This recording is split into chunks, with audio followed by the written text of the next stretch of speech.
Y'all, you ever go to a restaurant and they have those delicious, cheesy, crispy, garlicky potatoes and it's just so good. Like, I can shed a tear for how good those potatoes would be. But two things. Number one, I am non-dairy, so I can't really mess with them potatoes in the restaurant anyway. And then also, I'm gonna show you a super simple way to make those crispy potatoes in the air fryer. Well, you can't really see the air fryer from this shot, but we're gonna make those in the air fryer, and I'm gonna give you a non-dairy version as well. So let's go. And I got the recipe from Weight Watchers, which I've been a Weight Watchers customer since 2014. Now, have I been following Weight Watchers through all of these? Oh, that's 10 years now. Like, wow. Have I been following it all the way through consistently these past 10 years? No. However, to me, when I am consistent, I'm tracking my food and cooking from them, they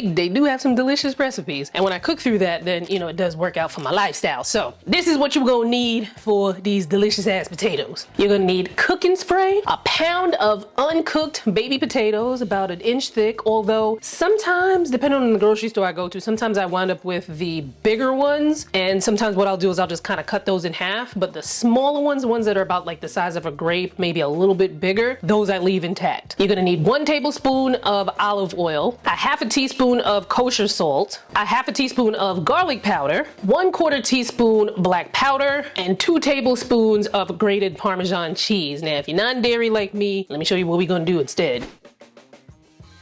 Let me tell you something. This follow your heart dairy-free cheese. It's also vegan, so if there's any vegans here, I like to kind of call myself a meat vegan because, you know, vegan stuff is gonna be dairy-free, but then I can eat meat. You know, most vegans I tell that story to, they be like, yo, shut up.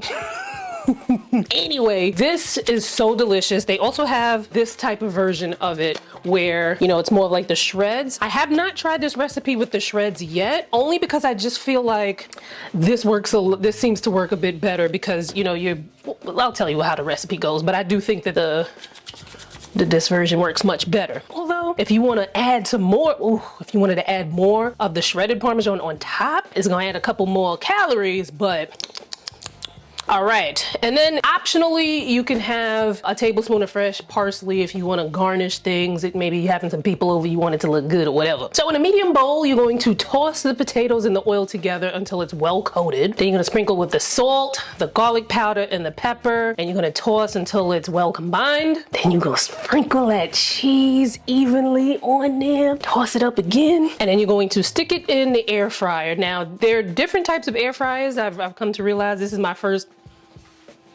I'll put a picture up of some of the air fryer on here. If necessary, you're probably gonna need to preheat your air fryer. Mine doesn't need to be preheated, but you're gonna take it to 400 degrees. And then if you have one of those baskets, you're gonna coat it with some nonstick spray. My air fryer doesn't have the basket. Mine looks more like a little mini oven. So I just put parchment paper and then just slap them potatoes on top of the parchment paper. So you're gonna air fry, regardless if you have the basket or if it's more of like a tray, like a little mini oven, for 10 minutes. After that 10 minutes, you're gonna shake it up, put it in for another 10 minutes. You'll know they're done when the potatoes are crisp on the outside, and then you can stick a fork or a knife in between and it's really tender on the inside. So a serving is about 2/3 cup of the potatoes, and if you're on Weight Watchers, that's gonna be 4 points. I don't know what points equals in calories. I'm sure if you plugged everything in on one of those like calorie counting apps, you know, it'll tell you. So I like to have my potatoes as a side, typically when I have some really good, delicious, juicy chicken breast, like so delicious. And then I'll have like a big, huge heap of arugula with a little balsamic vinaigrette dressing drizzled on top. Now, if you are looking to make some juicy, well-seasoned, delicious chicken, you need to check out this video right here because I am telling you the secret. I mean, it's not really a secret because I watched a YouTube video like 5 or 6 years ago on how to do it. And, you know, I'm just, you know, telling you how to do it. But you're gonna need to know this secret, the steps. And it's actually really easy. And I'm telling you all about it in this video right here. Click on it and I'll see you there.